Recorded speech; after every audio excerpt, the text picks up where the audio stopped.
Welcome back to hours 2 to 4 here for RaceDepartment.com's 24-hour event here on the RDLMS Mod Fun here at the Nordschleife.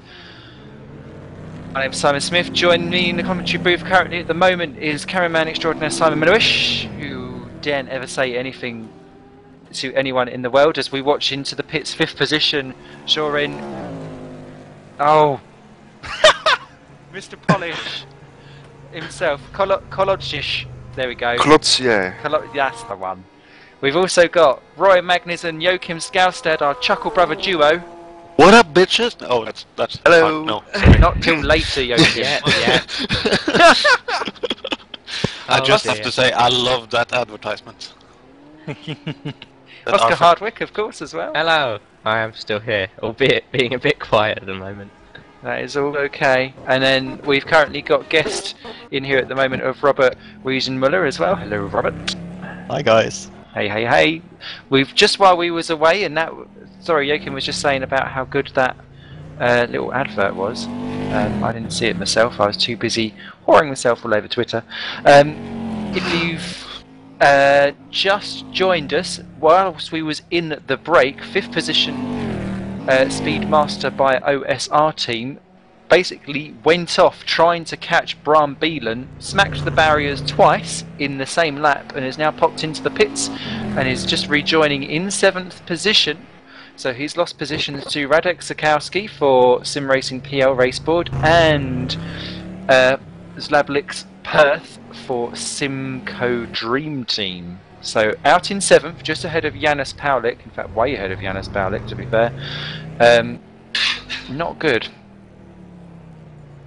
And we have a little battle on our hands for 6th over in GT2, 17th and 18th, where the Sims and Skins motorsport car has caught up with the RMI motorsport car. That's a nice big cock on the side there of the 18th car, Sim and Skins. I noticed it. That sounds I've so noticed terrible. that. It is one, isn't it? They're just going to pull out. Well, I suppose That's the a RMI paint, isn't motorsport car, you could now be called a... Yeah, well if you wanted to show him how big his cock was, there it is. But also, I have to say, Roy, your team's a bit of a cock blocker. Because you're currently holding him up on track. Now I've noticed that suddenly it's all going horribly wrong. Has anyone mentioned that the curfew's actually still a few hours away?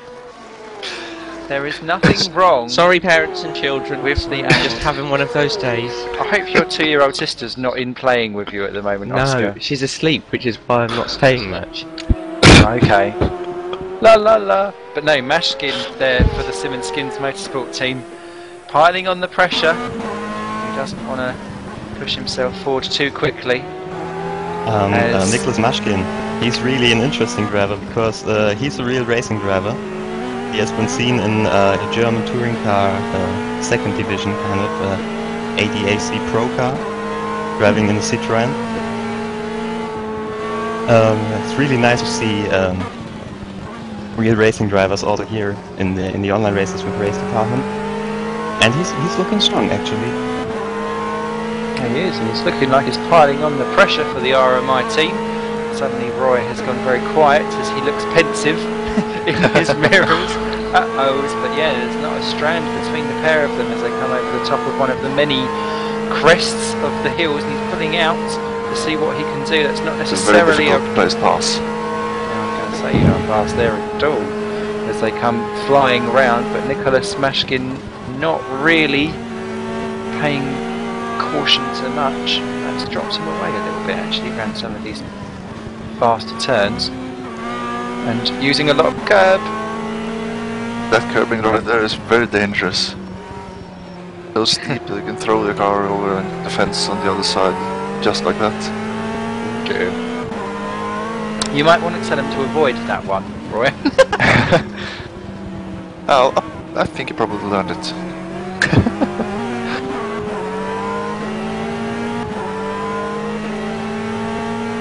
Yes, Mashkin continuing on as he presses against the RMI motorsport car. That's for 17th and 18th overall, and that is for 6th in the GT2 class. Still, we have 31 teams running in this event. The retirements so far are SRO Motorsports, Zeno Motorsports, Rare Endurance Team, ME Racing. They all failed to get round to the first turn when they all disconnected going across the line. Wasn't a good start for them. Marc Francois had again crashed to desktop on lap 4, and Vincent Stahl and Mr Van Buren, whichever one was driving Western Wolves, they too had troubles in the pits of disconnection on lap 10. Everyone else still running, only one driver 2 laps down, and that's the Optimum Motorsports team at 31st place, Eric Strand. Still going strong though, and it's there to still pick up the pieces when everyone else starts falling apart. Falling apart is not what the RMI team are doing currently at the moment, because they are keeping everything up. They've got 3rd place Berlacher for Akuri Simsport in the GT1 class about to lap them. That may present an opportunity. And I mean, guys, when you're actually out on track and you're in your own position and you're being lapped, how do you deal with that? Well, obviously you don't want to. You don't want to lose too much time being lapped, but you are the one. In this case, like Maxine, you probably could take advantage of the GT1 car going past and use the slipstream or follow in the lines, because once you are up on the inside, it's what? Tighter. It's 15th and 16th overall, which is that's 4th and 5th GT2. Also being told about a battle forming between Boy Vandelar and Lubchik as Lubchik goes wide. That's 2nd in GT2, so the GT2 field getting feisty with each other at the moment.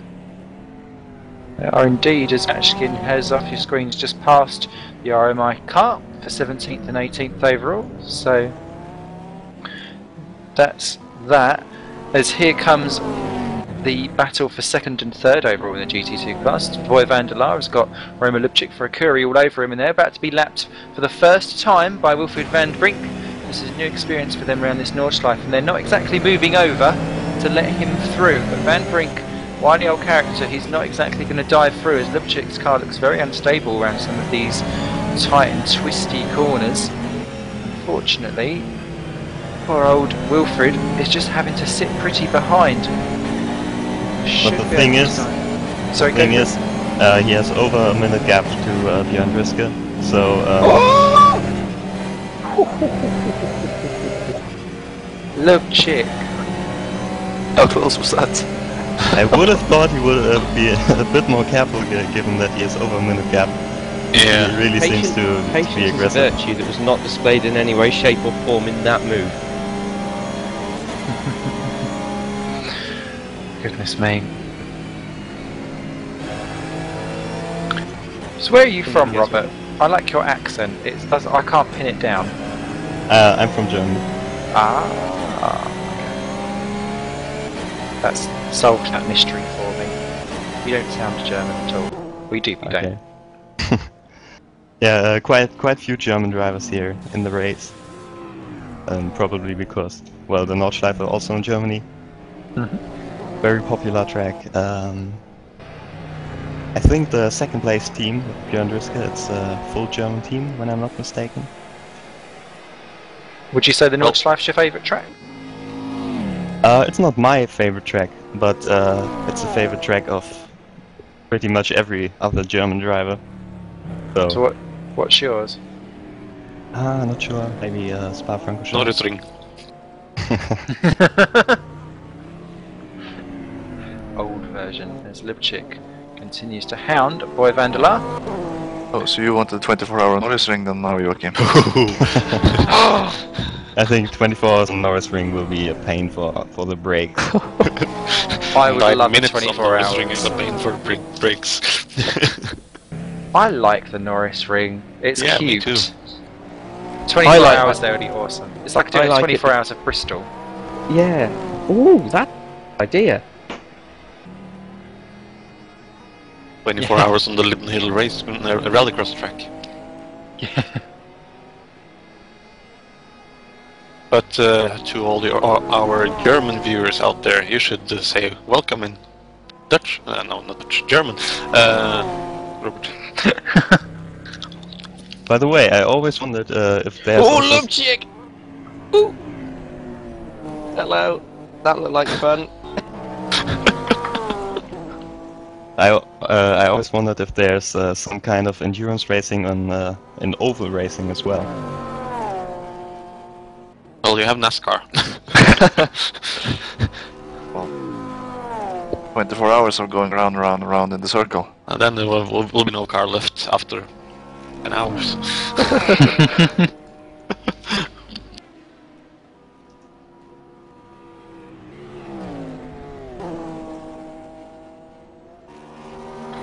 So, whilst they have kind of settled themselves down, I'm surprised now actually it's about how many GT1 cars have fallen into the GT2s, just in general, as that looks like a change of position going on. Oh, it's 8th placed Simcoe going into the pits. Sorry, but I think David Jones is in trouble. Are you seeing the pits? Oh yeah.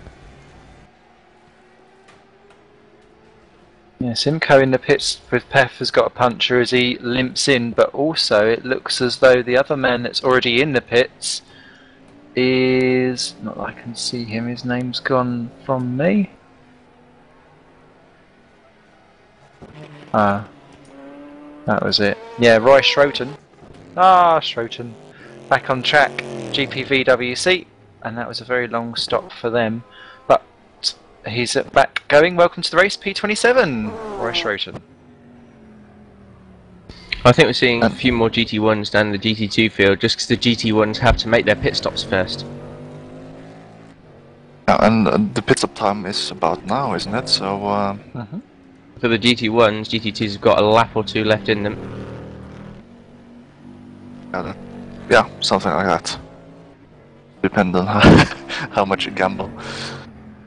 Depends if you want to go around with just 1 litre of fuel in your car or not. Yeah, that's true.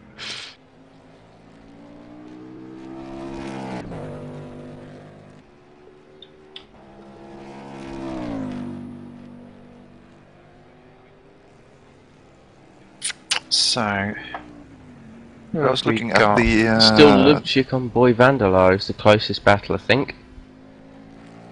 I think there's also a battle shaping up between Peter Karsa and Dragos Haber, our car. I think not really a battle because Peter Karsa is in the... Oh, and Haber is in defense. oh, P10, Dragos Harbour, struggling again. Defense trying to let Wilfred van den Brink past. That poor car. Have you got a roll of gaffer tape there, Robert, for when he comes into the pit? I don't think the car is looking too good right now. You're just redefining its aerodynamic profile.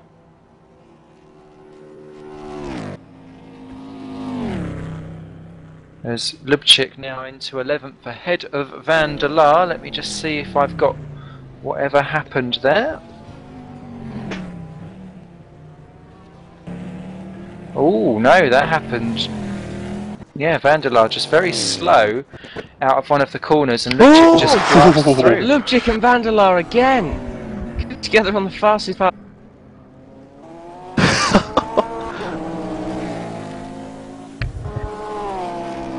In the lights.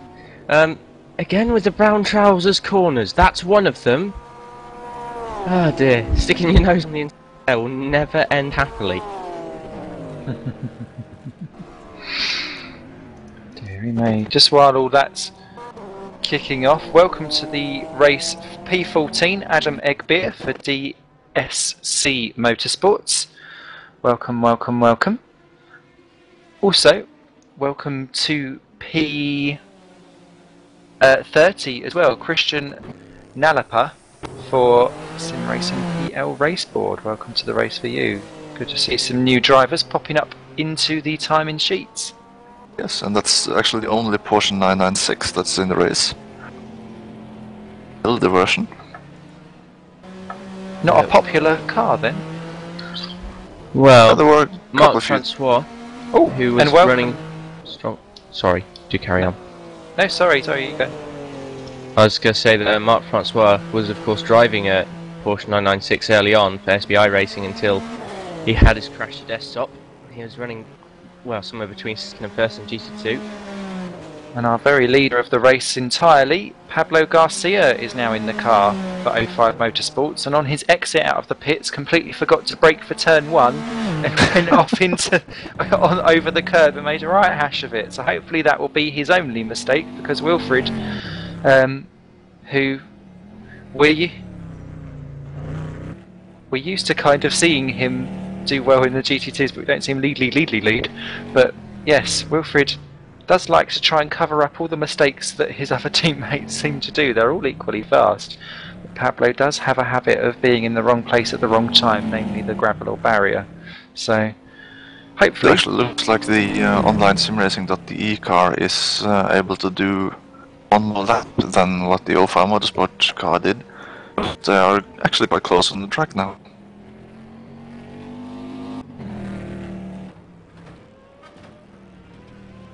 Pablo Garcia leaving off onto the Nordschleife there, and Risky is there. How long would That's you say it quite takes close. you to get like your momentum going around this track, right? Very difficult to say, actually. For me personally, when I get off the Formula 1 track and into the Nordschleife, it only takes a couple of corners to get in the groove. But that is because you drive on the Grand Prix course and get the tires up to temperature quite fast.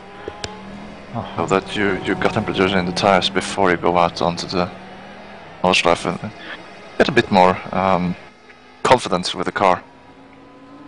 Which I absolutely need out there on Nordschleife. P9 and P10 have just swapped themselves round. Hadjagas Harbour's got himself past the GT2 car, Torrent Motorsport Mobile Petacasa, so Roaring Pipe Maniacs up into and 9th, he's gone. but that's not good. Oh well, Man. down to 10th. I can already tell that James Johnson will take over the car in about 45 minutes. Are you From counting RPM. those minutes down quite quickly at the moment? The thing is, Drago Sava, when in testing, he was really quick in the car, and he's also responsible for many things from the setup. So he knows the car, and I'm not really sure what is going on. It's really such a shame seeing him off track so often. Maybe it's just because he had a big off very early on, and maybe the car's just so difficult to drive at the moment. Maybe he's wrestling with something that we can't see or understand on the track, or from here in the commentary booth maybe. From what I've heard from the team is that the car is pretty much alright. Oh, okay. At least it was after this big crash when he pitted in the first laps. Oh, and there's a not- puncture on the 7th position car. No, it's a wheel missing on the 7th position car. Oh, yes, Paulik in 7th. Not doing well there at all. That looks broken. What's gone wrong? Someone needed to put a bolt on that. I'll try to get replay. It happened quite a while ago, because my replay won't go back, so I'm not quite sure what's gone on there. But Janis Paulik, 7th position for Hell Racing. He's having a lap from Hell at the moment as he tries to drag that car round. He's got 40 seconds before Attila Kiss, who's just taken over the Simco Dream Team car, will come through and take him, or Kish, sorry. And ahead of him, Andreas Smitch for Speedmaster has just joined the race too. So we're getting a few new drivers in, but Janis limping back. And maybe this is time for a driver swap at the 2.5 hour mark to give him a little bit of a recoup before he gets back in with anger, if he can make it back round. I guess he will. It seems like he's been driving more or less the entire Nordschleife with the car in the state. As there's Attila going through up into 7th for Simco Dream Team. So hello there, Attila. Who's next up? Next up it would be 2 minutes down the road, Petacasa and Dragas Harbour are just about to be pretty much lapped for the first time by Pablo Garcia quite shortly. That will be any problem for Mr. Pavlik then.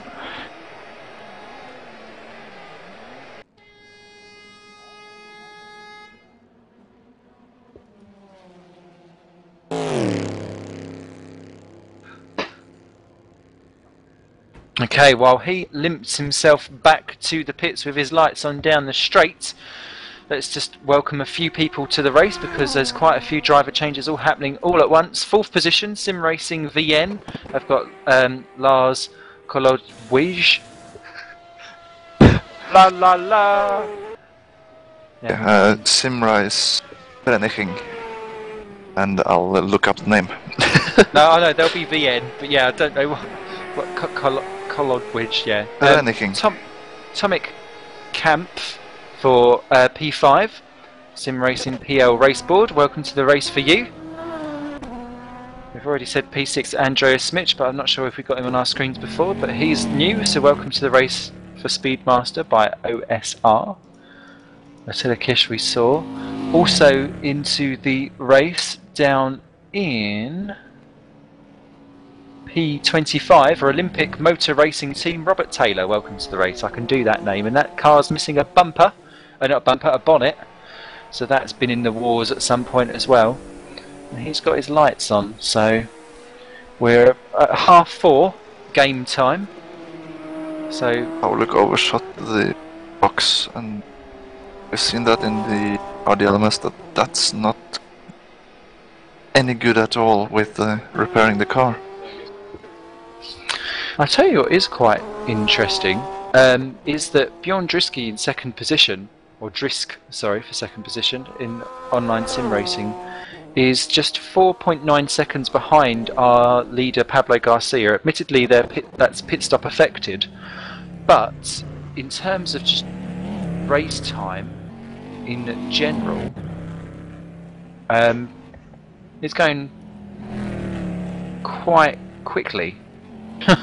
So I don't know if Pablo Garcia has been off somewhere because he's gained an awful lot of time this lap, but you can pretty much see them on the same screen as they go down the front straight, so I'm not sure what Pablo Garcia has been up to. So we shall see how that develops later on. As change of position was that? Oh, it's Dragus Harbour in the pits in P12, so that's why he's dropping down the field. Drisk's in, I think, this time round. Lights on, lights off. This gap has actually been there since they went out onto the Nordschleife as well. I guess it was the first corner of Pablo Garcia that brought them this close together. First place. But right now it doesn't matter anymore. As into the pits, Bjorn Drisky goes. So he's in. Janus Paulik, who we saw with 3 wheels on his wagon, rejoined in 9th position. Well, no, they didn't get the repair done because they overshot the pit box. So they are going to do another test now after doing a lap on the Grand Prix course. Yeah, I was going to say. He's done the Grand Prix course, which is done as a... You're allowed to do it if your car is absolutely shot to pieces, sorry. And, yeah. I'd say you qualify. Yeah. I think so too. Just take it careful than last time.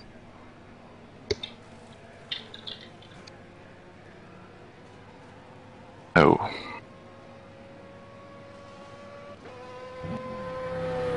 Right, that's a retirement.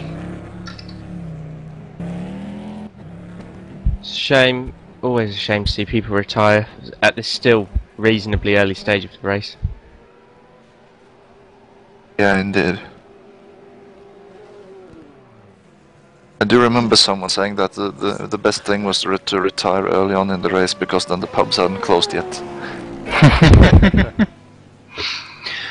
Well, better still do what I did, bring the pub to the home. Thank goodness for supermarkets. My God, it is cheaper. It's going to get interesting later, then, isn't it? Well, I've got a beer for each hour later on. As you can see, Paulik already down to 17th match skin there for Sim Skins in going on. And there's a small battle heating up very slowly once again. Roy, your team under threat for RMI Motorsports. Going another lap, so I guess this is the final lap before the Automotives will take over the car. Oh. Yeah, Daniel Favre for Simtech Motorsports closing you down. Looking Yes. quite good.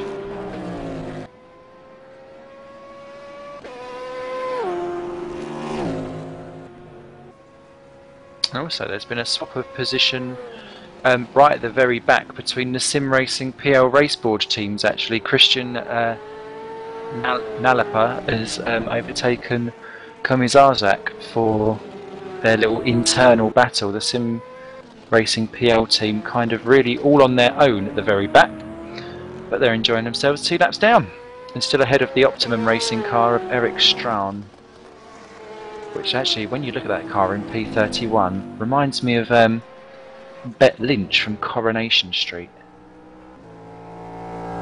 Sorry, what? There's a whole Personally, lot see of how you've leopard got that. skin going on. Looks like the car is on fire, actually.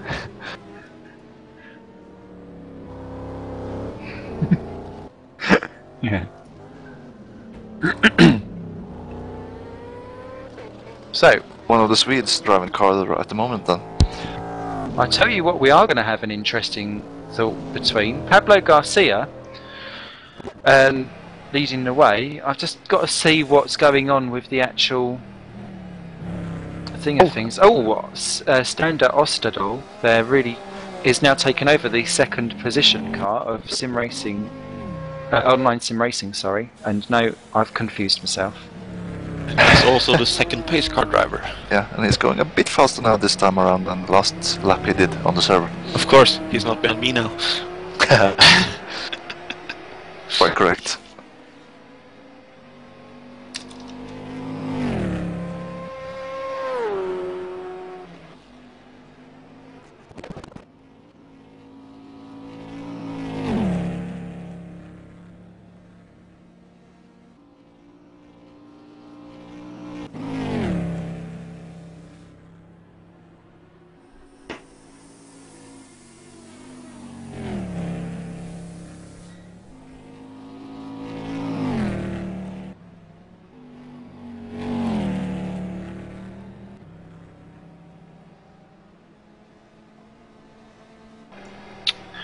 Okay, so still good old battle once again with our Norwegian friends in 15th and 16th between Ivar Braflian, who is now being caught by Daniel Faber.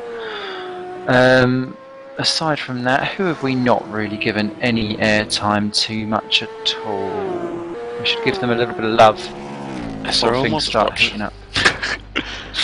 Someone who is still in the race rookie. Oh, damn.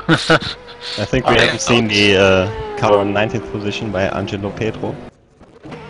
Yeah, no, we've not seen much yeah, of that at all. Yes, That's the cool pink car. Perfect timing.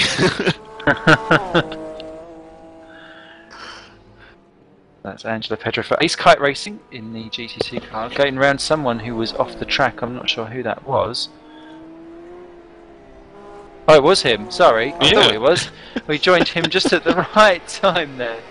But well, Perfect everyone's got to love a bit of pinky.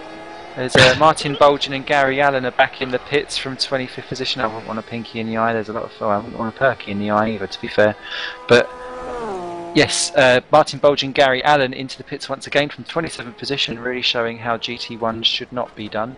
Janis Paulik is still sitting in the pit lane in 26th position. I wonder if he's going to sit there until someone else comes along. Maybe he's not due a driver change and no one else has turned up yet. And he's like, I'll just sit here. I've just read in the chat room that the Optimum Motorsport car will have a second driver change already. and Eric Strana will leave the car, and Bradley Wanian will come in. Already? That's a short stint by the speed.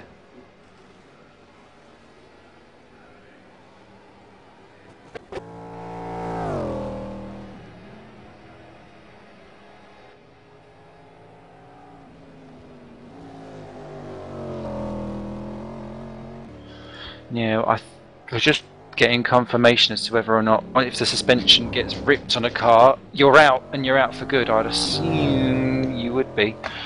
Yeah, and if you Unfortunately. overshoot your pit box, then you're definitely out.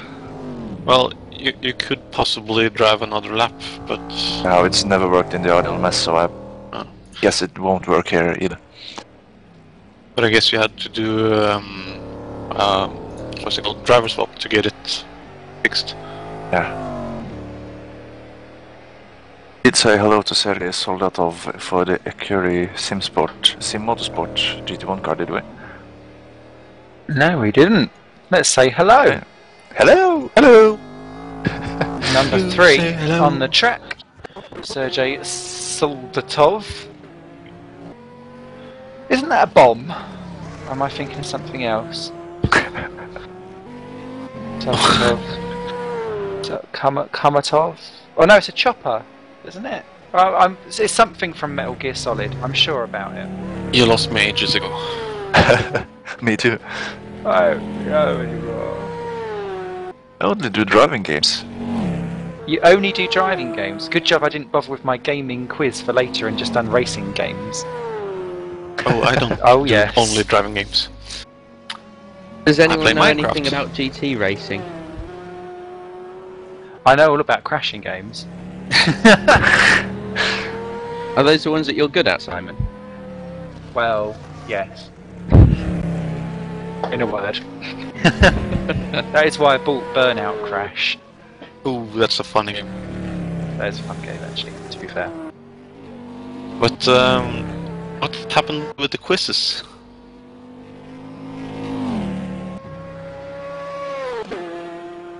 Talking to you, Mr. Burnout 1. I remember playing that many moons ago. Burnout Paradise was quite good, actually. They need to do a new one of that, because Ridge Racer Unbounded just came out, and that looks suspiciously similar, but also with a bit of split second thrown in as well. So I was like, maybe have a little looky at that once the pricing's gone Ridge Race down. will just continue to copy different racing games until they eventually find something that they like.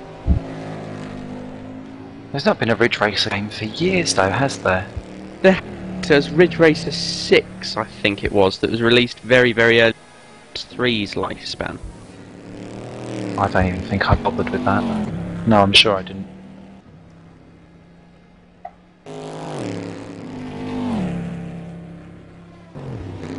So, no one's popped anything onto the forums. You're more than welcome to pop your race stint profile on the forum so that I can read it out if you don't fancy popping in here for a chat with us, and everyone is welcome to. Great to see loads of people chatting away in the chat room below, such as George Talbot, Jonathan Asselinth, or that's not how you spell it, you say it at all, but that's how I'm Åke Klint. That's it. What he said! Åke Klint. James Johnson, I can say that one.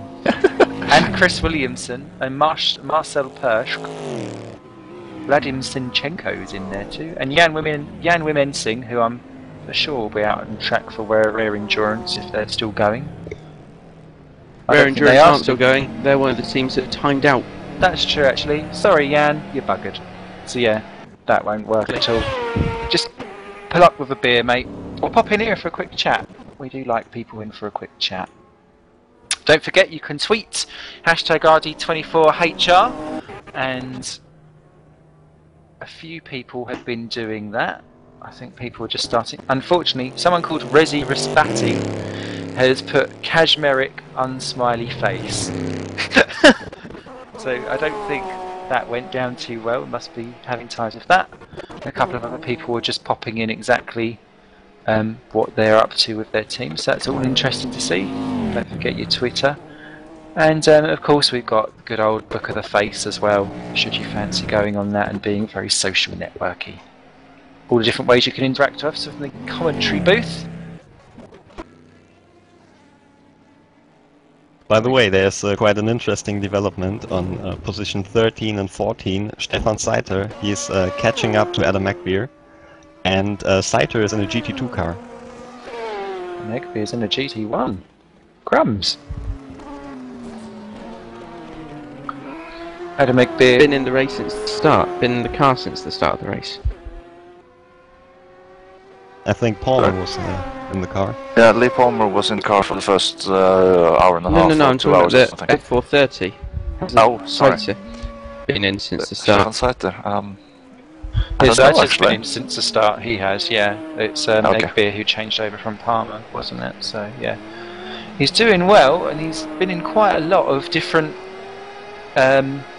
things going on, so he's been in plenty of battles, and it looks like he's sizing himself up for another one as the SC Motorsports continues to be reeled in. Their last lap times around Adam McBeer an 8:42.7. For Seiter, it was an 8:28.5, so a smidgy bit of a difference there. And Seiter, I think, is about to have him sooner rather than later. I wonder if there's some damage at the car. Well, it looks like it's at the front of the car. Because Yeah, otherwise it's it's really strange okay. to see. Oh.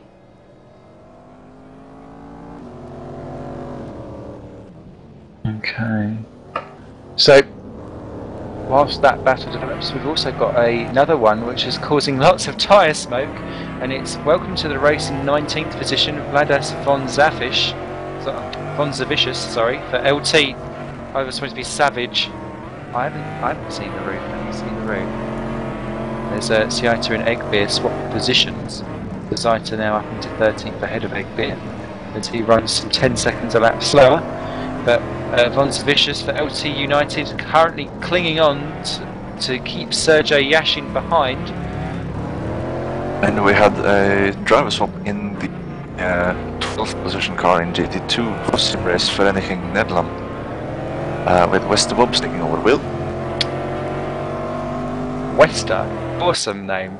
As here comes Mr. Yashin, don't do that over the top.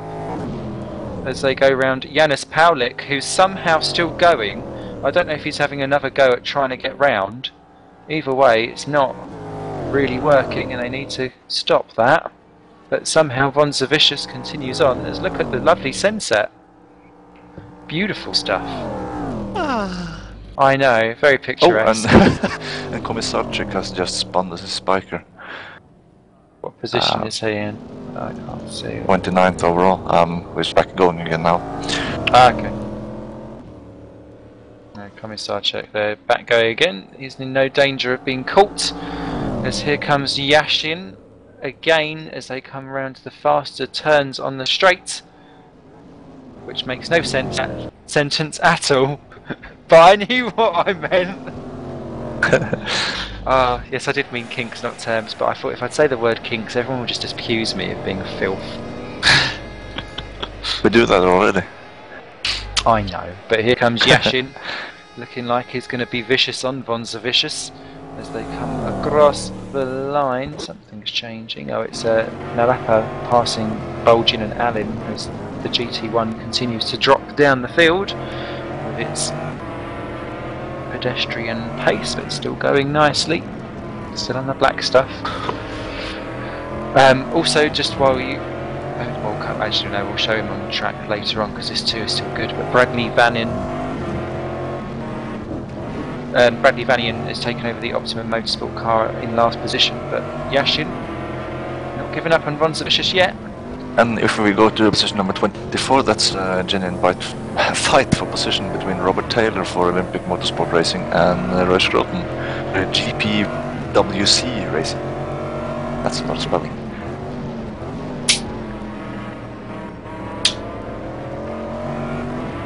There is actually quite a lot of damage on, well, on both the cars actually.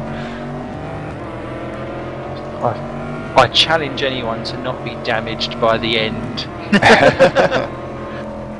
Well, my car looks good still. So does the pace car. Pace car does look good, but thankfully we didn't take into account what was going on in the warm-up session. Me and my pedal. Right, while someone's at the door, I'll be back in 2 ticks. One tick, 2 tick, 3 tick. Tickly under there! Woo!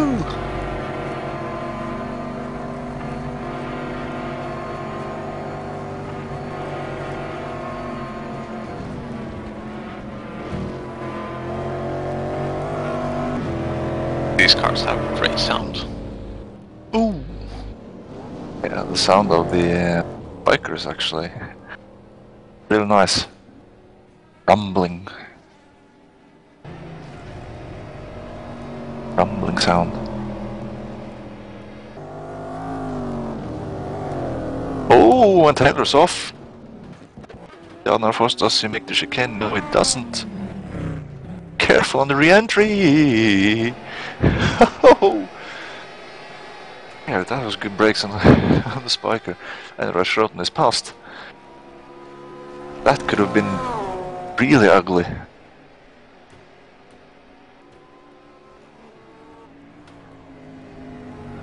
Well, he's past them.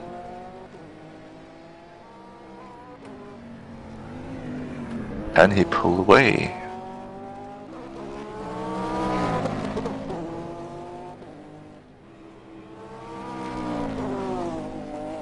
Yeah, it looks like it.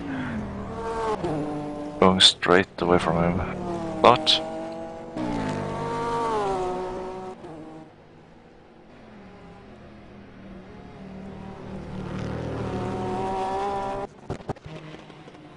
around the circuit trying to find good fight there, but it well, it seems like everybody is pretty much spread out at the moment. I don't know if any one of you is out. Well, I don't see anything. That Vladimir Kotliarsky behind the wheel of the Ekeri Motorsport car. Third position car in D2, and we have had a driver swap done in the Motorsport Porsche with Peter Kosa climbing out, and Richard Hedsten has taken over.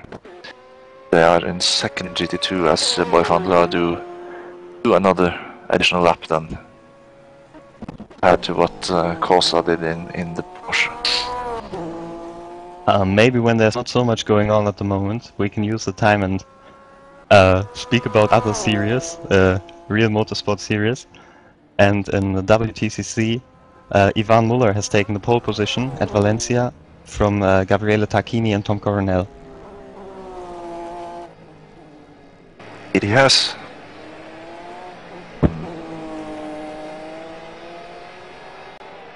I see Alan Menu is really up to 9th in the qualifying session.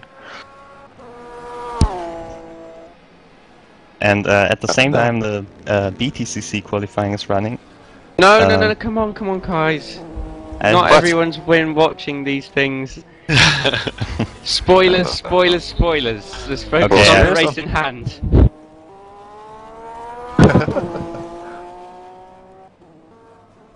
It's not over yet, and I won't tell who's leading, but I can tell you it's a surprise.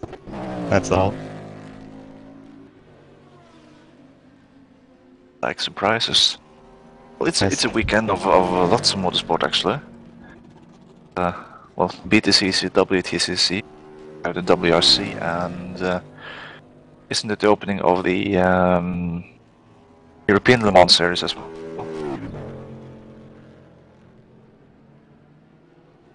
Yeah, unfortunately the European series is a bit short on entries. Now with the World Endurance Challenge or Championship, gaining all the big teams, all the LMP1 teams, only a few LMP2 entries and GT2 entries, but the field is really small compared to last seasons.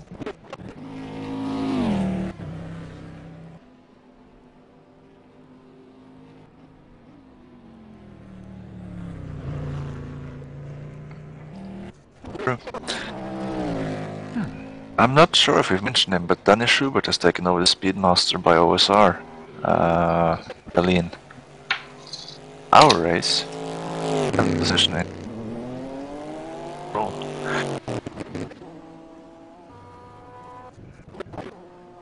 Is it bad that I'm already quite a substantial way through my chocolate stash?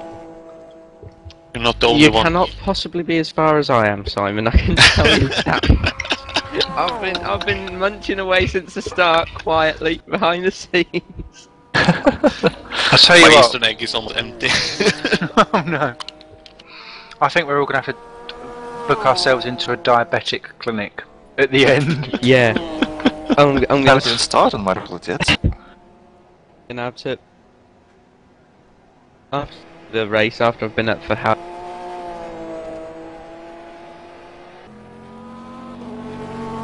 Way. Is it just me, or is something wrong with your microphone, Oscar? Sounds a bit laggy to me. Yeah, it keeps dropping in and out. Now check your mic, Oscar. I think you're lagging a smidgy room. Just had Carl Williams tell me, tell your commentators thanks for the WTCC spoilers.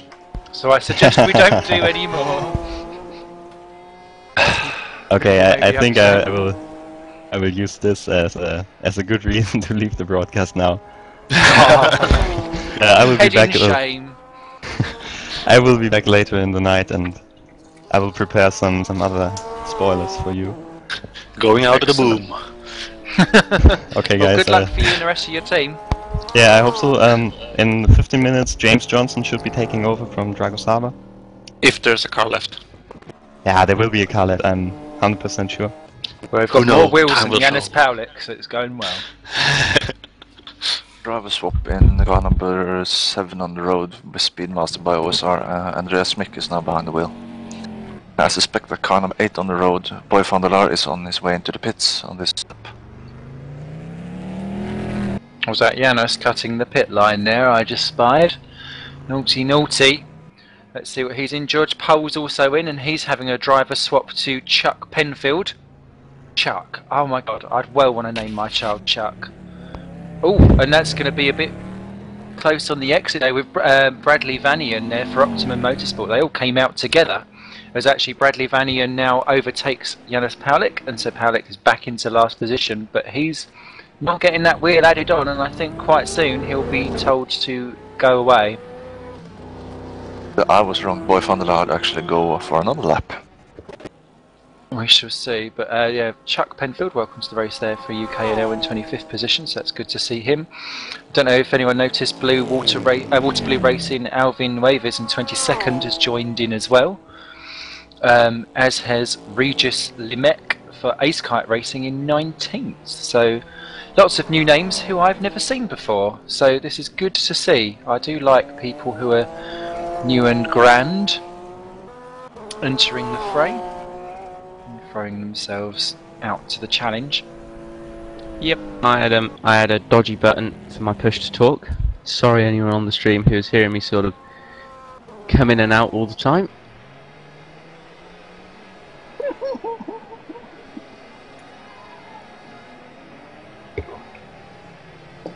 And I see that Nicholas Makshin is actually missing front bumper.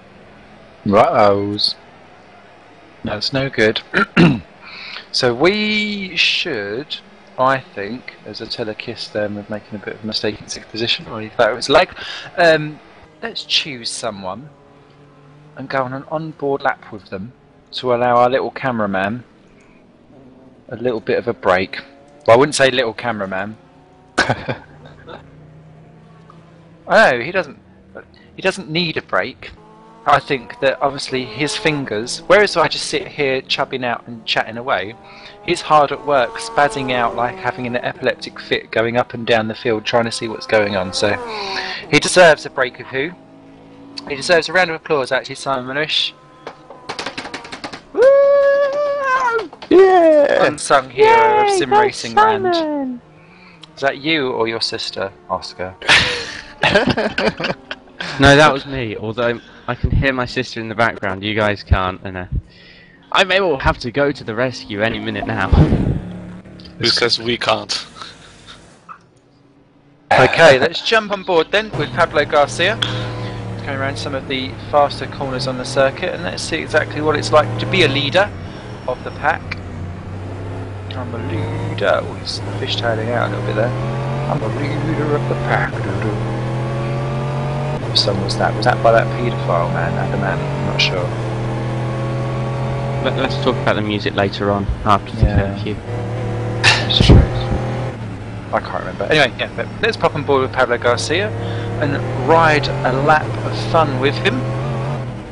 And you can see exactly what these drivers are put through the 170 odd corners that you've got. See exactly where Pablo's going to make a mistake if he's going to, I think. So people are requesting some onboard stuff as well, so that's all good. So we're at the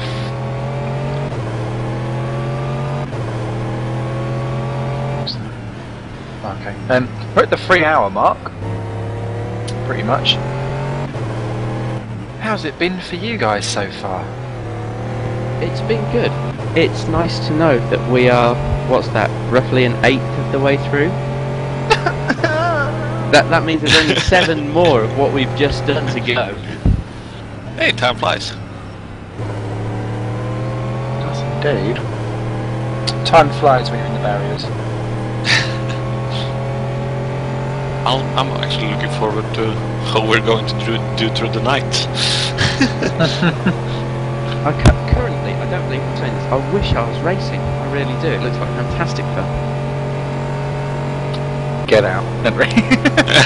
I'm sorry, I didn't mean it. Alright. I'm sorry. Eric Strahan actually has just popped in the chat box because he's not long finished his stint and the Optimum Motorsport car is now occupied by Bradley Vanian. He says that actually his back really hurts, so I'd suggest if you're getting back in the car, Eric, to try and at least get some cushions around yourself. Because I see some people, they've got like racing rigs set up as if they are, as we are around the carousel. Love that corner, that's my favourite.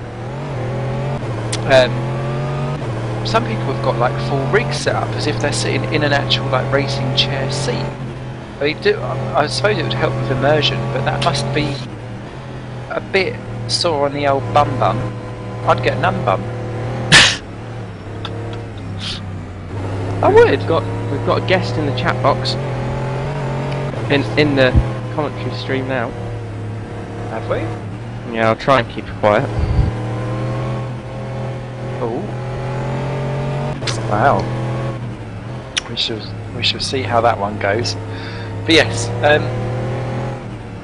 I know of people that wear racing gloves for their steering wheels. I can kind of see the point of that because it would give you better grip. Roy is one of them. Is he? Yeah, and he also uses racing shoes. Oh. Wow, which user timed that? That would be Oscar. I assume his sister decided that actually she wanted to play. Yeah. The internet cable is not something to play with.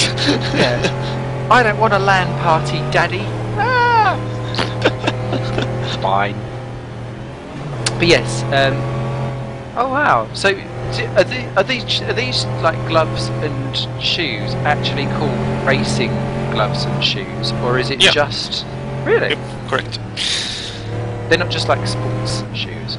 No, he is actually using real racing shoes. So what's different? The feeling of the pedals. What is it, like a kind of gel bottom or something? Or? You could say it's like a car tire on the bottom. Oh, okay. Yeah, it's. Hey, Oscar. So about that, we've got a guest in the commentary box. Now that my internet has stopped. If you are planning to introduce someone, please let me know in ahead, because I'm not sure which one you're meaning. Oh well, Send me a this, message. This is the youngest member that Send we're me a going to have. message first. It's the youngest member that we'll have on stream today. I've unfortunately been given Send a me a 2-year-old. message. I will. Because I want the heads up before we introduce someone. Oh no, it's not that. No, don't worry, Joachim. Don't worry. I've just got a 2-year-old sitting on my knee at the moment. Oh, yeah. It can't be worse. I wonder if she'll say hello. Say hello. Hello. There we go. I don't believe it. I still think it's Oscar. I do not... Imogen, just talk at the same time as me. Come on. There's 2 different voices. Can she say Pablo Garcia is leading? Say Pablo Pablo Garcia Garcia is leading. lady. Just like that. Thank you very much. We can be put out of the job. She's very good at I was this. going to say. Dear. Yeah, it's all too much. It's all too Hey Simon, you should do an interview. Yeah. Yeah. Who Put do on you the want headset. to win? Imogen, who do you want to win? Who do you want to win? Unfortunately, she's very taken up with eating chocolate cake at the moment. Well, I would be too. That's where my she's a cake good is. girl. She can't really have a conversation at the moment. She's covered in chocolate, as am I. So that's where my cake is. Imogen, did you steal Joachim's cake? I take that as a yes. Deny all knowledge. Oh dear. So, is she the one that crashes everyone out of iRacing? Well, I'm going to say yes. And if any iRacing officials are watching, this is definitely the case with every single time anyone says anything to you about me. It wasn't me, it was my sister. Okay. Dragos I feel Harbour's that- in the pits. I feel that goes round with the law in general as well, as Dragos Harbour pops in from 9th position to the pits. Also welcome to the Racing 15th for Virtual Endurance Racing GT2, George Pecklow. So he's looking rather nifty in his yellow car. Everyone's sticking their lights on now that things are starting to get dark. Not everyone. I've just noticed Western Robes is in 21st. There's a couple of people in the pits actually. Christian Nalepa in 26th is in, as is Robert Taylor just leaving the pits in 27th, and Bradley Vanian is in again. There's something wrong with them. They've been in and out of the pits quite a lot recently. I wonder if they've got some kind of problems. As a driver change for P29 as well, Patrick Jaskolski joins that team for Sim Racing PM. So, new people, and Carl Middleton is on the track in 28th for Ace Motorsport. Now, he's not supposed to be in the car till 3 in the morning, so I'm not quite sure what's gone on with Ace Motorsport. I feel they may have their clocks on Japanese time. I can't believe that it's due to the DST either. So No, I was a bit confused with BST as well. Came along a few hours earlier than what I needed to. I did it for the love. We have drivers up in current motorsport Spiker as well. I don't know if you caught up with that, but Bornas Poljaric is behind the wheel there. Where's As well Bona? as Ole Marius Myhrvold has taken over the RMI motorsport car. Yes, we've got quite a few Pinky people is driving popping with his out. gloves. Ah, Pinky with gloves. Eric Strand was saying he's got an R seat with a cushion. So, of course. Elvis Prez says he loves babies. I think we'll leave that for another day. Who Oh else dear. have we got? Oh dear. No, unfortunately, my sister has left us now. No doubt she'll be back later on. That'd be fun. Oh yeah. As Pickle is in. Let's have a look at the battle for P10 and 11, because Bonus Boljaric and James Johnson have both just joined their things this lap. Not going to really be a battle, as a stop-go penalty has been assigned to Chuck Penfield. Not sure why. Could be an infraction entering or leaving the pit lane. I mean, obviously we've seen He's a only few. just been in, hasn't he? So. Yeah, it's a possibility, and yeah, I guess it's fairly easy to do as well. You're concentrating more on getting the car back in the race than how you were entering or leaving the pit lane. Very much indeed. Go to position 29. Jaskulski. Oh, That's yes, a that puncture on that car's car. looking a bit worse for wear as it leaps into the pits. P29 Patrick Jakulski. He's only just taken over that car as well. He's on his second lap, so that's not worked at all. As he limps in, and I think we've. Oh my god, we're being ganged We're being up on. attacked. Hello. Yeah, we've got a collection of peeps in the broadcast booth here. First one that popped in I saw was George Pole for UKNL. How are you doing? Hi Simon, I'm fine, thank you. How are you? We're all doing very well, I think. Okay. We've got a good battle Position going. 17. Adam Egber. I think he's out of juice. Oh, yes. Let's take a quick Adam Egbeer for DSC in 17th position. He's out of something. He's going to limp into the pits, but he's going to be caught by potentially Von Savicius and Lemecq, who are battling over 18th and 19th places. Sorry, I'll get back to you in a sec, George, just as all this is unfolding. We've got to take the action as it comes, because we may be left for hours without any later on. As Egbeer limps in, and Daniel Farber there goes up, so Egbeer down, but P18 and 19, Lemecq and Von Savicius side by side down the back straight, and Lemecq's going to have a go at him, and is he going to try and go around the outside? Indeed he does. Von Savicius goes down to 19th position for LT United, trying to pick up the slipstream back again before they get to these next series of kinks and corners, but Regis Lemecq, who's not been in that car very long for Ace Kite Racing, yoinks 18th position with aplomb there, and looks like he's pulling away as they come out into this last little corner. Von Savicius in deep by the looks of it, and not making the best exit. And I think 18th is now definitely his, if not 17th by the time they're finished, because Adam Egbeer is still in the pits. Indeed he is. Across the line they go, and that's Regis Lemecq essentially going up 2 positions in a couple of corners, so not a bad lap there at all for Ace Kite Racing. I've seen a few of their fans in the chat box, so hopefully they're still there cheering on little Pinky. So as that kind of unfolds, how is it going for you? UKNL sitting there in 24th position. They've just been awarded a penalty to Chuck Penfield. Do you know why that is, George? They awarded Chuck a penalty. Yes. When he told me on TeamSpeak he was hit by a GT1 from behind, which made him spun. So this is new to me. Oh, Conservicious viciously smacking the barriers there. That's a shame there, George, because yes, things not going 100% to plan, although it's still just been lapped for the second time, so things still going well. Von Savicius though has got a very long lap to do. I don't know if that's considered. If we was having a chat in the briefing beforehand, and I remember actually Remco de Wild, or DeWitt, sorry, who's the person that actually does this, is Yashin goes up into 18th position for Rising Power. Oh, is he going to smack the barrier? Around. Ring a roses. That was a wall of death around the outside there. Losing your spoiler is actually allowed for you to go straight into the GP circuit for a pit stop. So it's a pace car. We shall see. It's a pace car. Any old excuse. No rear spoiler, a pace car.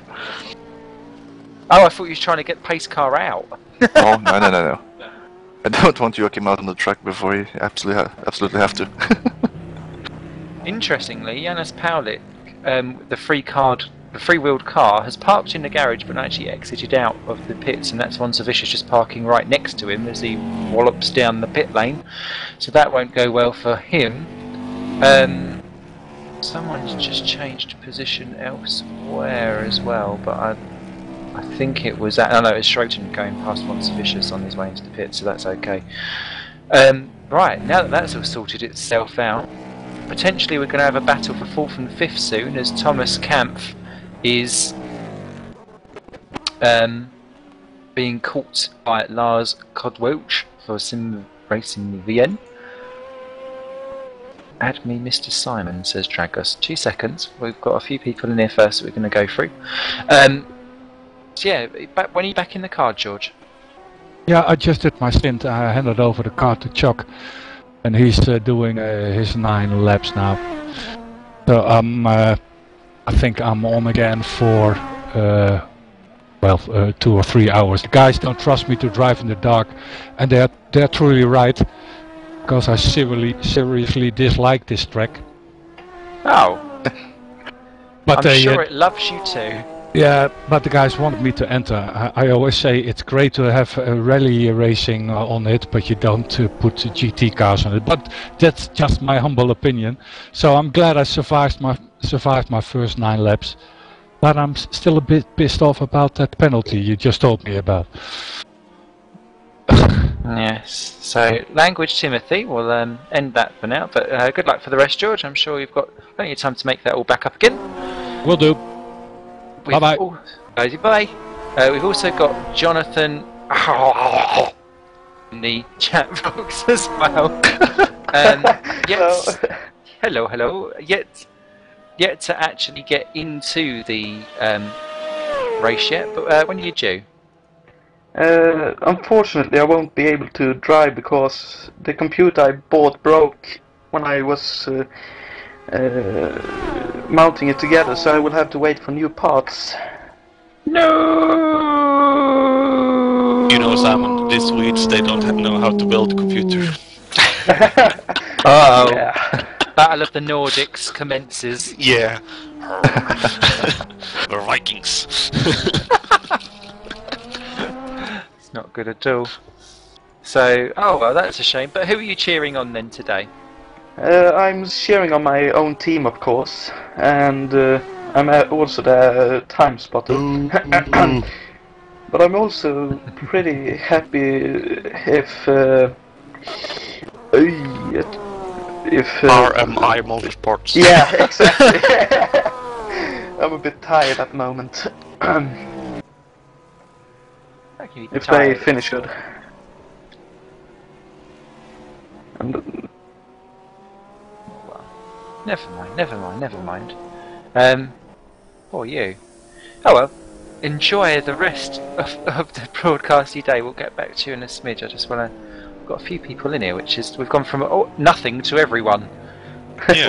all at a time. Okay. So it might be a good one to drop back in later if you have a sleep and come back to us. Of course. Thank you. No, you're welcome. Take care. We've got Roman Lubchik, who is in all kinds of stuff. We'll get to you, Dragos. Don't worry. I can feel the impatientness. It's like he was about to put me in the barriers just as much as you can. We've got Romus in here. He was having a good stint and a battle up front for the GT2 class. How was it for you? Oh, that was terrible. I can say it was really hard, especially the start of the race. It was so many cars in front, cars in back, and it was unbelievably hard. I can say. Oh dear, I don't know if it's worthwhile looking actually just while we're interviewing you.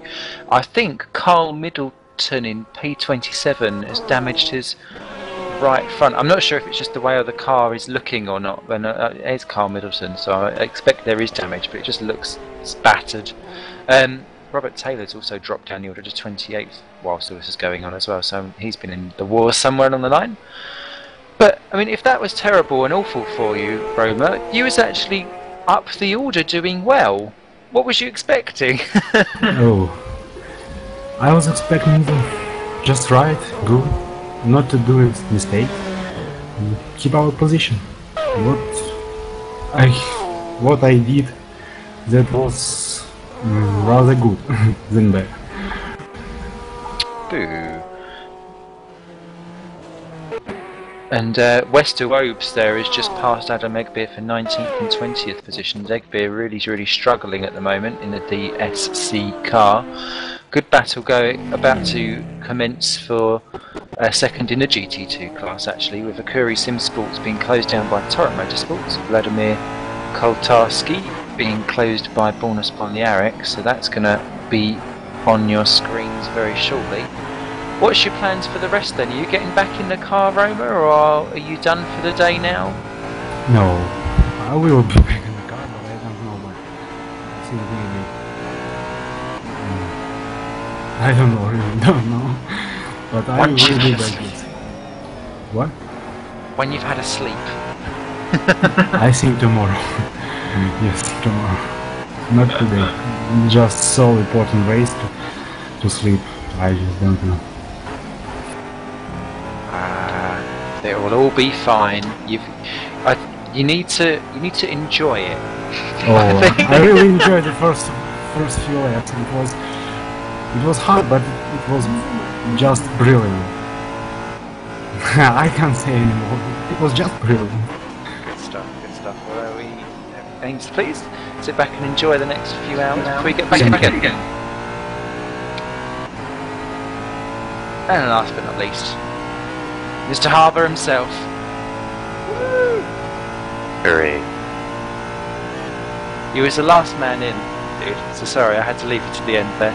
Oh, no worries. I thought I muted my mic so you wouldn't hear the heavy breathing.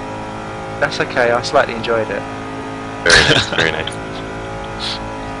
So, you was having an eventful time. Just the car was after I hit the wall, a very hard wall. The car just became eventually very, very difficult to drive. I don't know if you know how Senna described his Renault that he was driving in 94, but it had understeer and oversteer, and it was a very bad car. Essentially what happened to me, and I was losing, I think the bulk of the time that I was losing afterwards was mostly on the straights. Just the car is 15 kilometers slow and I can't do anything about that, so. But you know, that wall that I hit, I just wasn't paying attention. I wanted to get around to Bram because he was holding me up quite a bit, even though it was the first lap, so I could tell that I could overtake him, and that just because the way that he was positioned, he was doing a good job of holding me off. So I paid more attention to him, and so Nordschleife bit me in the butt. When it bites, it seems to bite hard, because obviously that's affected you for the rest of your stint. Can you adapt to a car that's really, really difficult to drive? Do you eventually get to work around its kind of idiosyncrasies in a way? Of course you do, but it does throw curveballs. For example, under braking, it just decided to oversteer violently. So that was a good time then. It was another diss to the wall. And I mean, otherwise, like, you just have to stay on your toes. And it really didn't help that it understeered into the corner and then oversteered out of the corner. It was just great. Awesome stuff. Well, you done well. Seems exciting over here. There's a lot of stuff for you guys to watch. I know, we've been bought for choice. Here comes Borna Spoljaric coming onto the back of the Akuri Sim Sports for the second position overall. Surprised that actually top GT2 driver, who's Rickard Helston, who took over the Torrent Motorsport Mobile car a couple of laps ago, GT2s go from 8th downwards. It's absolutely nuts, and it's not because GT1s are all retiring everywhere, it's just because they're being cool, as that's exactly the word that describes Vladimir Koltarski, because he's about to be sucked up, well, he's about to be caught by Spoljaric being sucked up into the slipstream. I was getting very confused there. No one's getting sucked off on before this time of Mr. Cameraman being filthy in my ear. I tell you what, sometimes after what I get told in the ear from my cameraman, I have to go for a bath. I feel that dirty. Well, that sounds but like that's fun. Spoljaric through. Sorry, we were so busy going about that. Dirty. But yeah, Borna getting his spag Spoljaric out, and he's up into 9th. Yeah, and no contact involved, so a good clean move for once from Borna. Good move, so Turret Motorsport back up to P2 in that standings. What's Bradley Vanya doing? What is Bradley Vanya doing? He's for Optimum, isn't he? He's down in last. Oh dear, he's in 30th at the moment. And I think he's stopping. He's stopping! What has he done? He's flashing his lights. Ugh.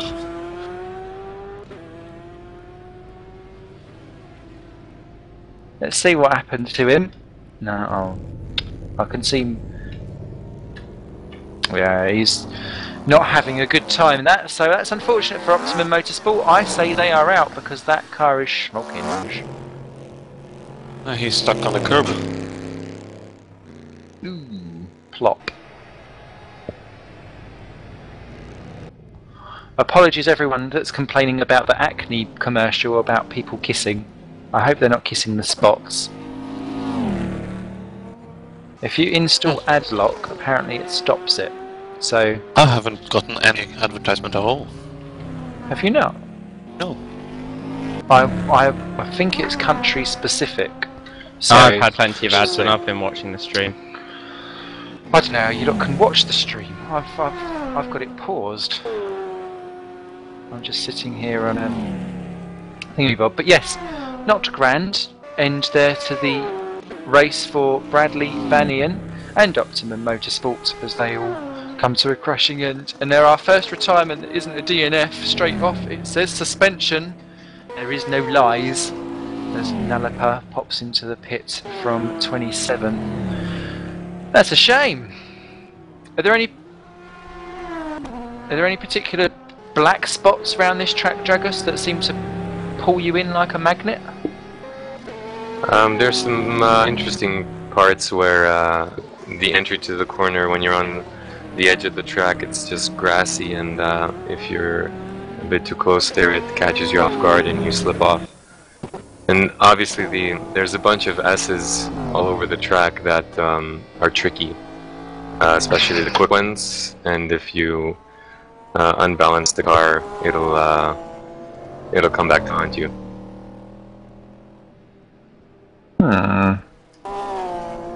And the carousels are a bit vicious. Yes. Beauty but deadly. But yes, now that battle's sorted out, the next one I think that's going to be on our track soon is Sergei Yashin for Rising Power Motorsports. Continues to rise up the field because he's closing down on Regis Lemec for Ace Kite Racing Endurance.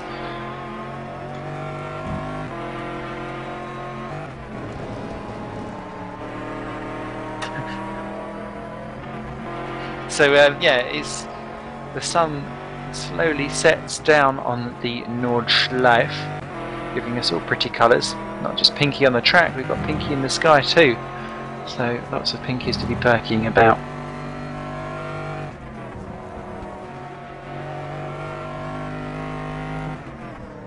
So we've got that there.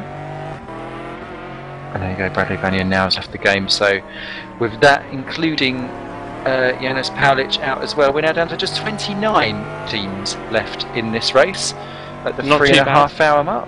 Yeah, not bad at all. That is a tenth, not a tenth, that is a quarter of the people out already. Oh no, 29th position is really buggering it up around some of these corners. He's just about got stopped at the end of the straight, so that's no good. But here comes Yashin onto the back of Lemec. He's closed that one up very quickly indeed. So Ace Kite Racing having to look slightly defensive down this long straight. He's pulled right to the right hand side of the track, but I think Yashin is going to pull all the slipstream up. This is going to be tight into this corner. Lemec gives him plenty of room but almost sacrifices himself as a sacrificial lamb around some of those corners. Yashin somehow keeps it all together and stays into, doesn't stay, moves up into 17th position. Lemec down to 18th and smacks the wall for good measure on the outside of that final corner. That won't please anyone at all. A real shame there indeed. Simon, I have an interview object for you here. An interview object? Yeah, Radek Sukowski. Aha! I probably ruined the name. Not bad. Bad at all. It's a lot better than what I've managed. So that's all looking good for them. Okay, so now that's sorted. Radek, welcome to the broadcast. How are you doing? Very good, thanks. We have a good position and good spirit in our team, so yeah, quite good. You should always have lots of spirits. I feel. So, which team is it that you were racing for? Is that Sim Racing PL, isn't it? Yes, it's Sim Racing PL. Yeah.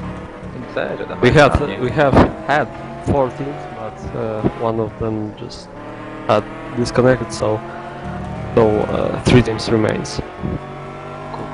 Good. That's what we're liking.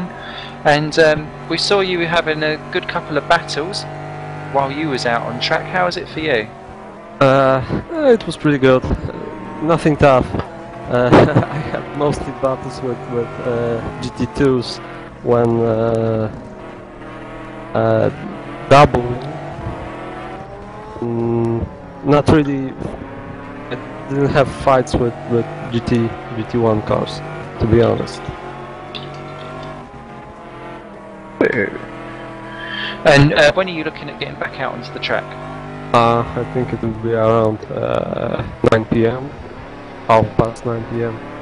Have some dinner first. Yeah, for sure. As our leader, or was leader, Pablo Garcia, into the pits. It's been a very long one because he had a good minute advantage over Stander Osterdahl, and he's only just going now, so a 1 minute 6 second pit stop, very long indeed. So we did see him looking quite leery earlier on, so I wonder if he caught some damage somewhere along as he gets himself going, making a much better attempt of getting out of the pits than what he'd done when he took over the wheel of that car, I must admit. But he's off going again. So, do you have any particular... I know you're sitting in a podium slot now, Radek, but, I mean, is the aim just to finish and see what you've got at the end, or do you have some personal goal? To finish is always the aim, because, well, many things can happen, and many things happens, like disconnections and all that, so first finish, then we think about the position. I think we aim for the top 5, top 6, it would be good for us. For now we are P3, which is really good. Good stuff, good stuff. Just slightly on the side, if anyone's in the chat room, Vadim Simchenko has just popped. It seems Sergei Yashin plays in our team role a role like this, and he's linked to a photo of a cartoon of Fernando Alonso desperately trying to carry on his back some dead prancing horse. That's made me giggle. If anyone's in the chat room, go and have a look at that. Awesome, good stuff, Radek. Does anyone else have any questions, by the way? I've just proper run away with everything. You are the correct one to interview people. How has it been on track? Because we're sitting here in the commentary box commentating all, but we're obviously not in the action. Well, it was pretty good, except for the one adventure I had. I touched the barrier, I lost the splitter, and had to do earlier pit stop. But apart from that, it was pretty good. Well, I had pretty difficult lapping the GT2s, but good pace, good race for now. Good news then. Super duper. Well, we wish you best of luck for when you get back out on track, and hopefully you can bring home the yellow. Yeah. That is good. Thank you very much. Simon. Joachim. I guess you have heard of this thing called Autosport International Commentary Competition. Tumbleweed. I don't really. Yes, I have. How did that go for you?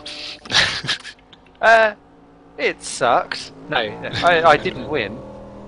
Oh. I know there may have been a winner though. Yeah, I believe it was a winner. And guess what? No. We actually have the winner with us today. Woo! Hello. This is going to be an epic moment. Go for it, Joachim, take the floor. Trumpets and drums, but... Simon is the musical one, so... That's the best I can do, sorry. You know, this is kind of like having Chuck Norris and MacGyver in the same room.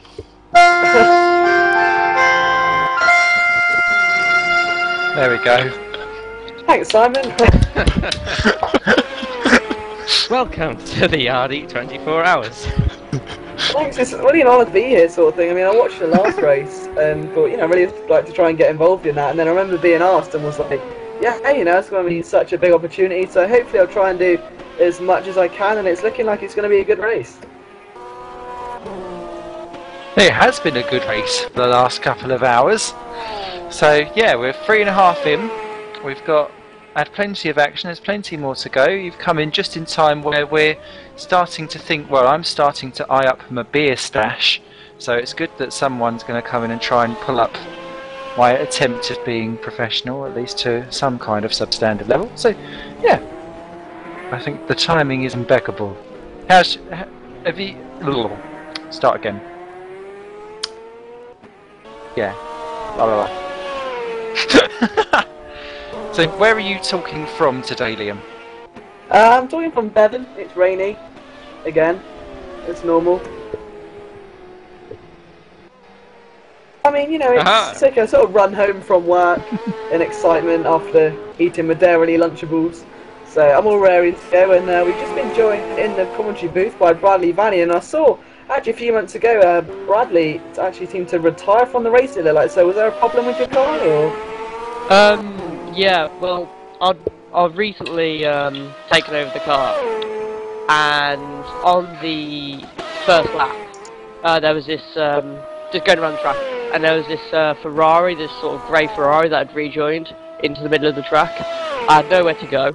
Got major damage from that. Tried to repair most of the damage in the pits, but even after that, there was still quite a bit of damage. And then 2 laps later, it just became uncontrollable. Just got stuck on the curb, and there's nothing you can do when you're stuck on the curb. It's really unfortunate, to be honest. I mean, you actually were looking fairly optimistic in the Optimum Motorsports car, so will you be looking forward to the next race, or can you pick a winner for us today? Well, yeah, we'll try our best in the next races we do. It's been quite hard for us because we actually only had 3 people in the team because 3 of the members that were supposed to race, including Jonathan Orca-Clint, have had problems recently. Like, unfortunate problems. Include, like, one of our members has got an injury to the wrist, and 2 have got computer problems. Well, hopefully all those get fixed by the next race. I mean, you know, it's such a good feeling, I guess, when you get to the end of a 24-hour race. It's just like, even if you don't, just the whole feeling of working as a team must be sort of feeling, knowing that you've got the teammates around you supporting you. Yeah, but it's always great. It's always great to have the support and, you know, just have other people that you know will try their best with you. For sure, it really does help if you have a strong team. One that's friendly and has a good sense of humour. You can tell that you're a real racing driver because you started a sentence with "for sure." I know, I purposely did that. Yeah, it is a course in Masserisms. For sure the Ferrari was a bit better today, but I'm Felipe Massa, so it wasn't. Stefano Dominicali. Well, I can't do accents, leave me alone. You can do little children. Actually, I should rephrase that. Sorry. Dear God, Simon. Lady. Oh, sorry, I'm off for a beer. Well, that was all Simon, that one. Yep. I had my 45p glucose drink from Euro Shopper and some Lunchables, so I think I'm all set for the next few hours.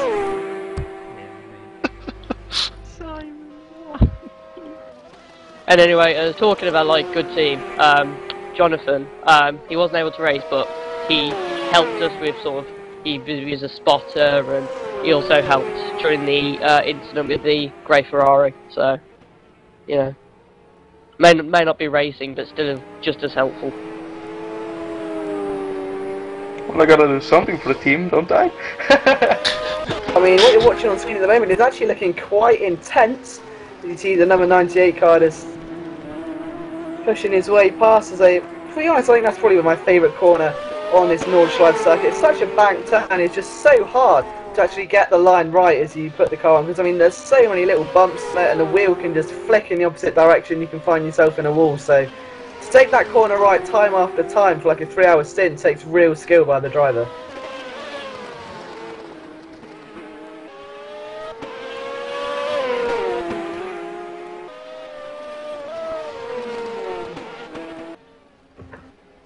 Have we had the change for leader now? Or is it because of pit stops?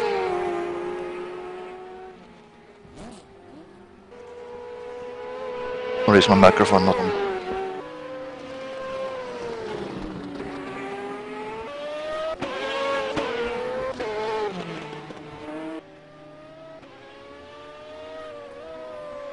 It's sort of a weird silence in the booth at the moment, but so with almost 3.5 hours in to this 24-hour race, it's just so important for the cars not to just try and bin it in the early stints. It's just so hard to actually keep the car on the track doing one lap for me. So to do it for a 3-hour stint must take so much practice.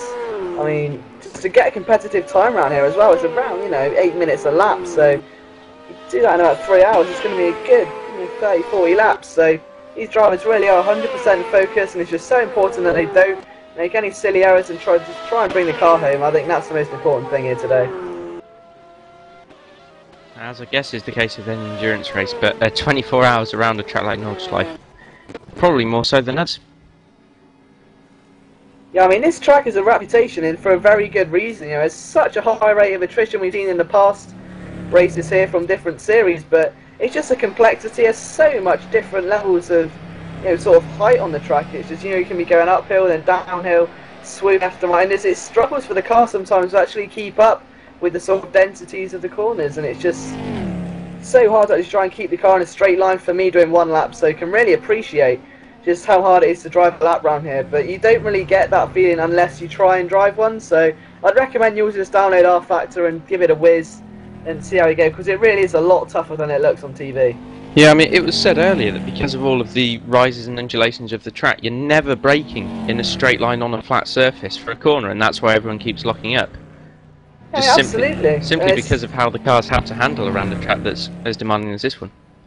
Well, I think as well, it's purely because you're never going to hit the same braking line around the corner 2 laps in a row, because it's just so bumpy. And if you just go over one bump in one corner, you're going to completely change your line for the next one. So it really does depend. Each corner can impact your lap time. Yeah, I mean, I can't imagine that anyone in there is keeping perfectly consistent with the lap times. There's got to be 2 to 3 seconds difference, because mine are. Yours are. Permanently 0. Permanently 0. Consistently crap. More like, yeah, no. But just what Joachim and I have just made up a new game that needs to be available on iPhone. That's called. What? Don't drag me into this. Oh, no. I was thinking along the lines of Angry Birds, but we've came up with Angry Beavers. Let's look at the leader. He's trying to flash his way past the traffic. We've lost Smitch. What's happened there? Suspension. Did I miss that while I was out getting my first beer? Yeah, and so the leader goes through. Quite handily, the GT2 gets out of the way. Was that Attila Kish? No, it's Andreas Smitch is out with a suspension failure for a Speedmaster by OSR. Also, Machin is in the pits from 13th position, so George Peklo has gone up into 12th for Virtual Endurance Racing, so that's really good there from him. He's gone right up the field, and that's now allowed Kazmierek up into 13th too, so Machin they're going right down the field. But yes, Speedmaster by OSR are out. Yeah, and there is actually a fight. Well, there aren't so far apart on the track actually. The number 3 and number 4 overall. Tommy Kampf and Sergei Soldatov for Sim Racing PL and Accuracy Motorsport. 3 or 4 seconds apart, I think. There I got my first advertisement.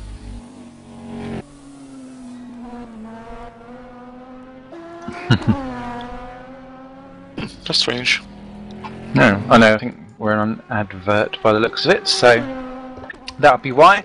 Do like a good old commercial, why not? So, anyway, can I just admit to everyone I've now started my first beer? No. Apologies, Wild. So, this is going to be a long day then, I'm guessing. It's not too early. I did buy a beer for each hour, and I did refrain for the first 3, so this is good. It means in the last hour you'll have an extra 3. Oh yeah. So that will now leave us with just 28 teams remaining as Robert Taylor, who's running in last for Olympic Motorsport Team, smacks the wall on the outside of one of the turns. That car I've seen doing quite a lot of rallycross through several of the traps. Still going, 3 laps adrift. Not too bad at all. I think the thing is as well, you don't want to push too hard to catch the car in front because, as you know, you've got 20 hours, 16 minutes left. You don't want to sort of over push the car and bin it because you've got a good. It's just all about patience, I think, in this sort of race. It's just all about just letting the car come to you. If you're faster than the car in front, just keep it the pace you're going at, sort of. Maybe even slow it down a bit and just wait for them to make a mistake.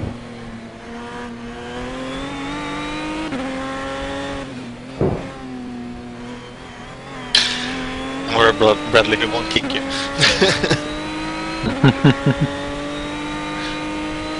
You're allowed to speak also if you want. Well, it actually looked like Tommy Kampf came out from the pits. Or at least he did a very low first sector on the last lap, so... But Soldatov is dropping a little bit behind again, doesn't he? He is indeed. He's falling away. If you look at the lap times before all of that was happening, you've got Kampf in the 805s, 804s, 808s, and then before that you've got Sergei Soldatov in the 814, 815, and 810.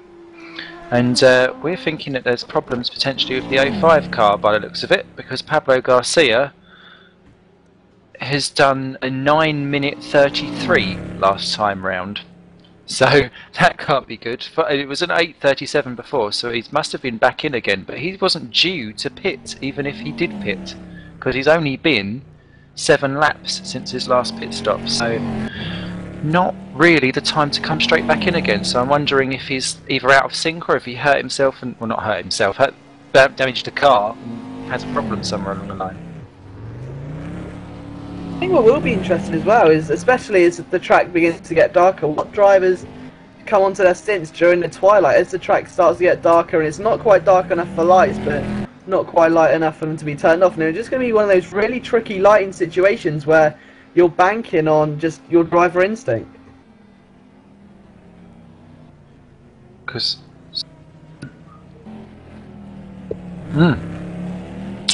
Now Ostotol is now back out of the pits. As you can see, he was rejoining just as Garcia was going through.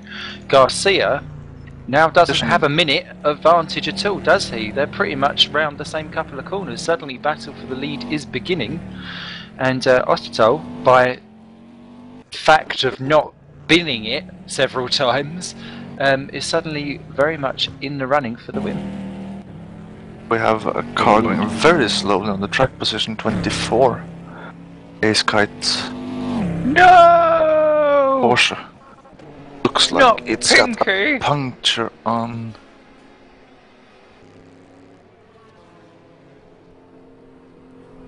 the left rear. Yes, it is. You can try and bring it back to the pit lane. Then it's. Oh, it's not that far off from the long straight. So. It's not going to do the underneath of the car much good though. Oh, and around he goes. Spinny toppy. That's no good for Pinky. And he's I want touched the wall.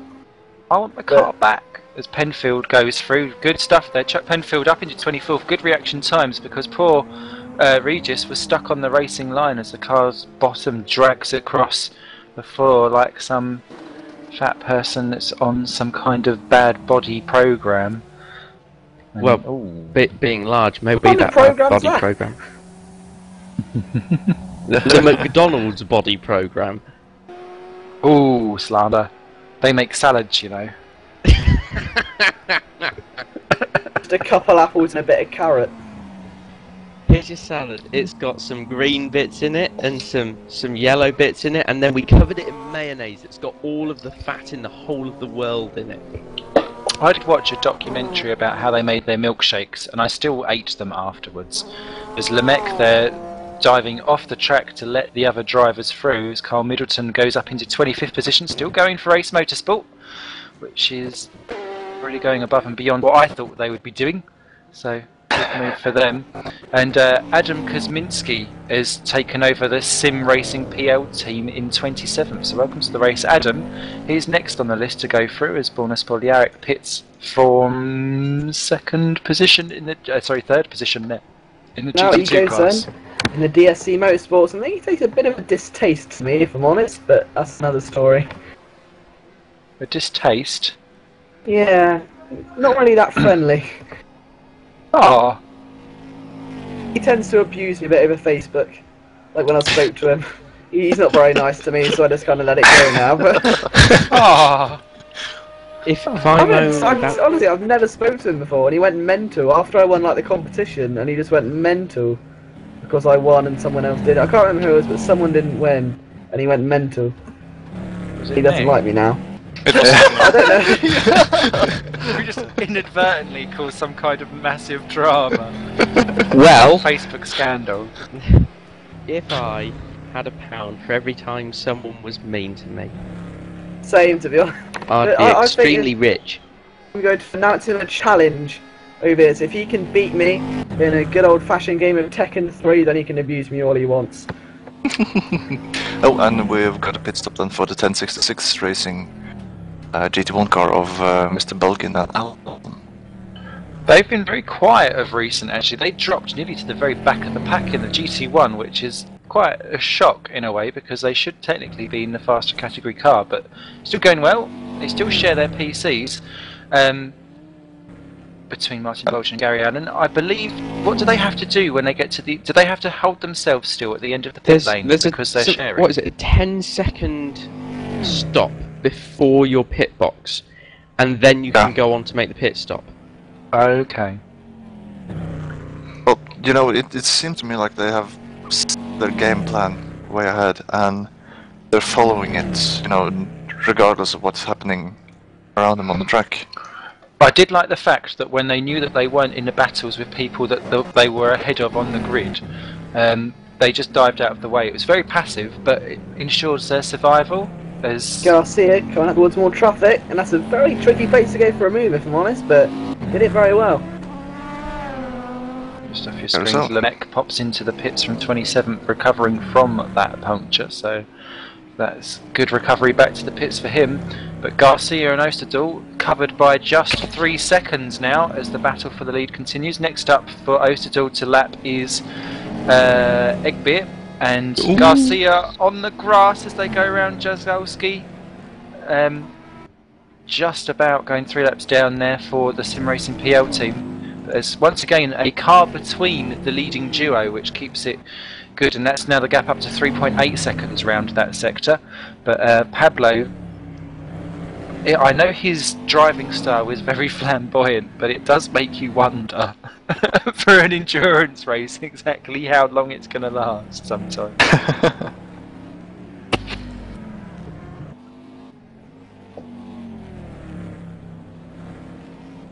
I think the only way I actually drive around this circuit is if I'm doing about 30 miles an hour for me, but I mean, to actually full on literally throw the car around the circuit, it takes some real skill, especially around the Nordschleife. It's just such a demanding, unpredictable circuit. I mean, you could know it like the back of your hand and still make a mistake, because there's like, you'll never know every little bump and every little sort of nudging the track, and it's just so hard to actually get a perfect line. To throw it round and actually be consistent with it, it's taken real skill, so a round of applause, I think, is in need there. Bom, bom, bom. Just 6 drivers on the lead lap currently at the moment, with Sim Racing PL in 3rd, Akuri Sim Sport with Sergej Soldatov in 4th, Lars Kadowicz for Sim Racing VN in 5, and Attila Kish still going for Simco Dream Team. Oh yeah, 6th position, 5 minutes 15 seconds off the pace. 1 lap down starts off your GT2s. Rickard Helston now in 7th as he continues to lead around the GT2 category, and he's ahead of Akuri Motorsports Vladimir Koltarski. And Boy Vandelar is 3rd in that category still, although James Johnson's Roaring Pipe Maniacs is still in the middle of that mix.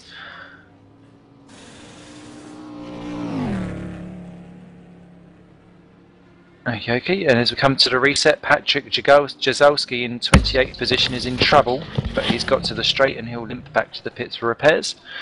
We'll be back with you in a smidgeroo here on simrace.tv, home of all the action for the sim heaven that is 24 hours of the Nordschleife.